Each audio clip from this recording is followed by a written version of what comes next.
mais qui repose sur d'autres piliers et d'autres secteurs industriels. Et je crois que c'est ça qui, fondamentalement, nous distingue des Verts, c'est une vision plus positive de l'homme et de l'avenir que l'on peut avoir, encore une fois, à court ou à moyen terme, de notre avenir à tous et de notre rôle à tous au sein de la société. Alors, la question de l'environnement, ça permet aussi de poser d'autres questions que des questions simplement économiques. J'ai parlé des questions d'éducation et des questions culturelles qui sont fondamentales, mais il y a aussi la manière de prendre les décisions collectives. Et c'est ça qui est formidable avec la question avec le développement durable, c'est qu'on ne peut plus avoir le même mode de fonctionnement, le même mode de gouvernance, comme on dit aujourd'hui, que par le passé. C'est-à-dire qu'en gros, vous ne pouvez plus avoir quelqu'un en gros en haut, pour schématiser, hein, quelqu'un en haut qui sait tout, qui s'appuie sur une petite batterie d'experts hein, et qui impose à la population des néophytes médusés et admiratifs devant sa science et son expertise, des décisions qui vont entraîner la vie quotidienne des gens. Ça, c'est terminé.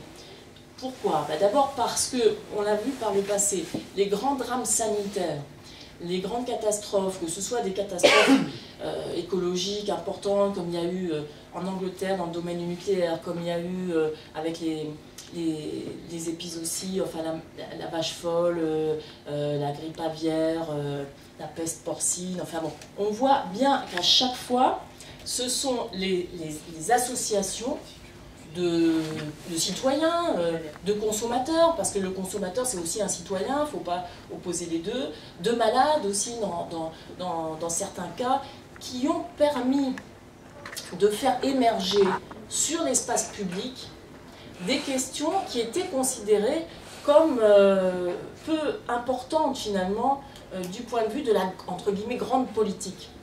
Et toutes les questions liées à la vie quotidienne, à l'impact sur la santé, à l'impact, je ne sais pas, on parlait à l'Assemblée nationale il y a un mois ou deux du bisphénol dans les biberons des bébés.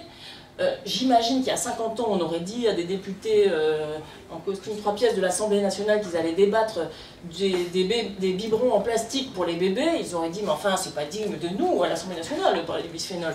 Mais si, pourtant, c'est profondément le rôle des élus aujourd'hui, et si c'est notre rôle, c'est parce que ce sont les associations, les citoyens qui ont fait émerger ces questions et qui leur ont donné, ou plutôt qui ont obligé les responsables politiques à leur donner la légitimité de véritables questions de grande politique. Donc ça implique davantage de participation de la part de l'ensemble de la collectivité. Ça implique de mettre en place des méthodes pour discuter, débattre de certains sujets scientifiques et technologiques.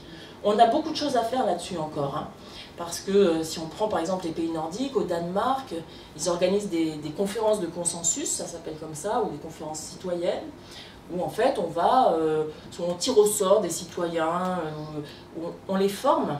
Ce pas des gens qu'on va prendre dans la rue et à qui on va mettre une caméra sous le nez en leur disant qu'est-ce que vous pensez des OGM. Non, c'est pas ça.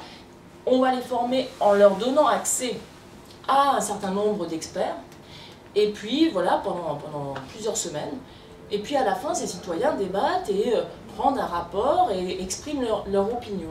Et finalement, ce sont ceux qui apprennent le plus là-dedans, ce sont les experts eux-mêmes, qui se rendent compte que les citoyens ne sont pas si abrutis qu'ils le pensaient au départ, et qu'ils peuvent avoir un niveau de réflexion et d'évaluation du risque, parce que c'est ça la question, quelle est la part de risque qu'une société démocratique est capable d'accepter, quel type de risque on veut accepter ou pas.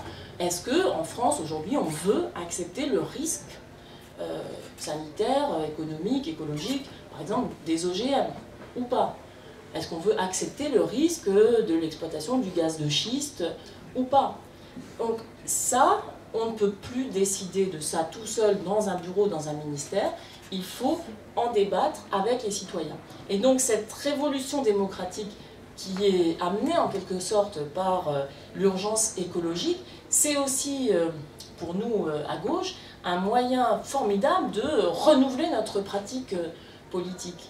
Et quand on défend, par exemple, la participation des syndicats dans les conseils d'administration des grandes entreprises, on défend aussi cette vision-là, parce que évidemment, les syndicats aussi ont leur mot à dire là-dessus, et il ne faut pas qu'on croie que les syndicats seront automatiquement, uniquement concernés par les intérêts corporatistes de leur entreprise, ou ce qu'on a vu de l'évolution de la CFDT, mais aussi la CGT sur ces questions-là, montre bien qu'il y a un nouvel espace démocratique pour débattre entre les politiques, les citoyens, les syndicats, les associations, entre l'État, les collectivités locales, et que tout ça, c'est ce nouveau champ du développement durable qui nous en donne l'occasion et l'opportunité. Et c'est pour ça que moi je considère que l'environnement, c'est pas un passage obligé pour le PS aujourd'hui.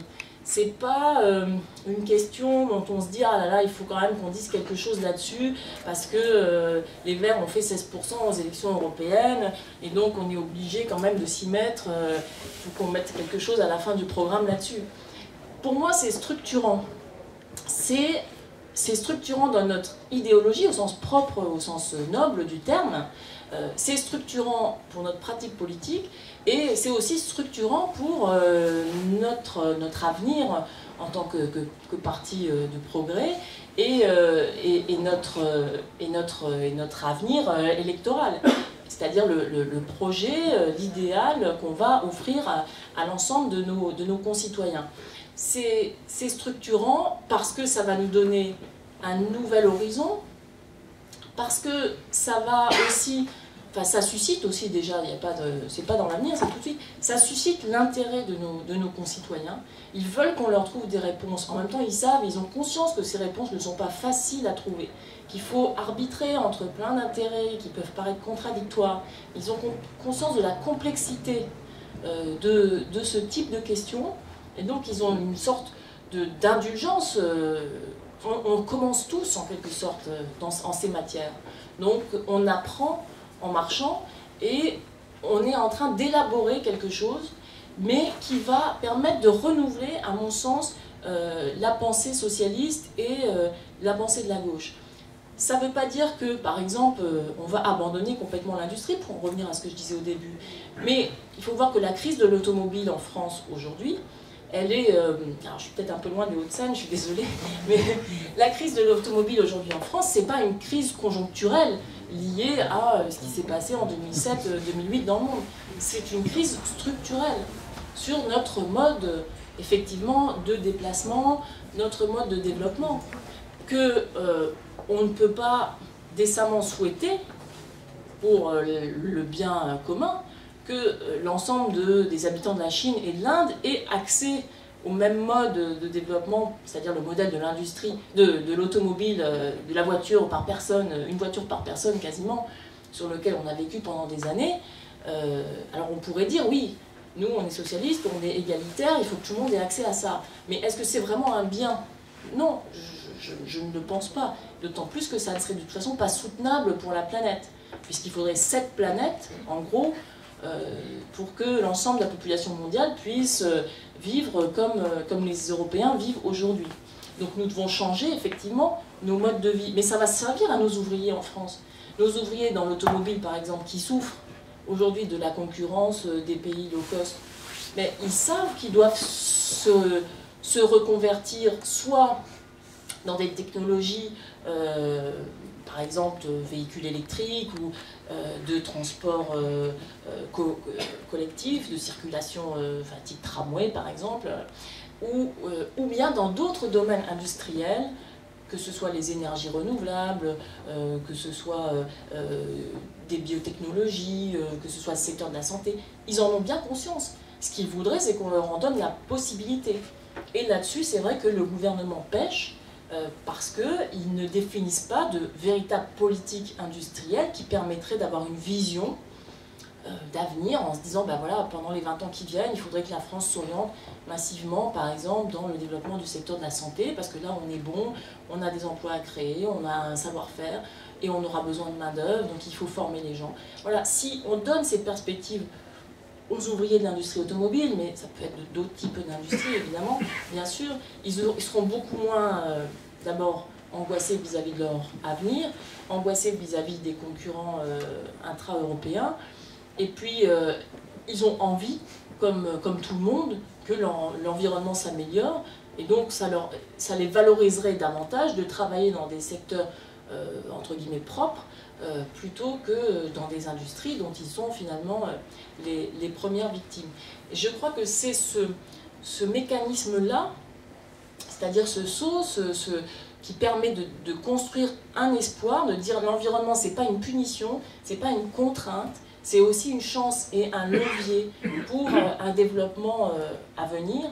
C'est ça qui doit être vraiment le cœur d'une vision de gauche, d'une vision socialiste de la question écologique. Alors on peut le décliner sur le thème de la qualité de l'air, sur le thème de l'agriculture, où évidemment notre modèle agricole, il y avait le salon de l'agriculture il n'y a pas longtemps, et évidemment, on sait très bien qu'on ne peut pas continuer comme ça, mais les paysans sont les premiers à le dire d'ailleurs, puisqu'ils crient leur misère et leur désespérance toute l'année. On voit bien qu'on est dans une impasse. Donc ce modèle actuel, il n'est pas satisfaisant, ni pour les paysans, ni pour les consommateurs, il est peut-être juste uniquement satisfaisant pour la grande distribution, les intermédiaires qui prennent des marges très importantes au passage. Mais réduire, faire des cycles courts, que ce soit dans l'industrie ou dans l'agriculture, réduire l'impact des intermédiaires entre le producteur et le consommateur, évidemment que c'est à la fois plus juste socialement pour le pouvoir d'achat des paysans et enfin plutôt pour les salaires des paysans, les revenus des paysans et pour le pouvoir d'achat des consommateurs, et ça sera évidemment aussi meilleur pour l'environnement. Donc on voit bien, enfin moi je trouve qu'il y a vraiment une cohérence profonde entre notre souci de justice sociale, de meilleure répartition des richesses, de préservation de l'emploi, mais aussi de développement d'emplois nouveaux pour sortir du chômage massif, pour sortir de la crise économique, et puis notre impératif de préserver l'environnement et de préparer pour les jeunes générations et les générations futures une planète plus soutenable. C'est valable en France, à l'intérieur de la France, c'est valable dans nos relations au sein de l'Union européenne, parce qu'évidemment beaucoup de ces questions doivent se traiter à l'échelle de l'Union européenne, mais c'est aussi tout à fait applicable au rapport Nord-Sud, puisque actuellement, en fait, on peut considérer qu'il y a une forme de symétrie entre ce qui se passe à l'intérieur des pays développés.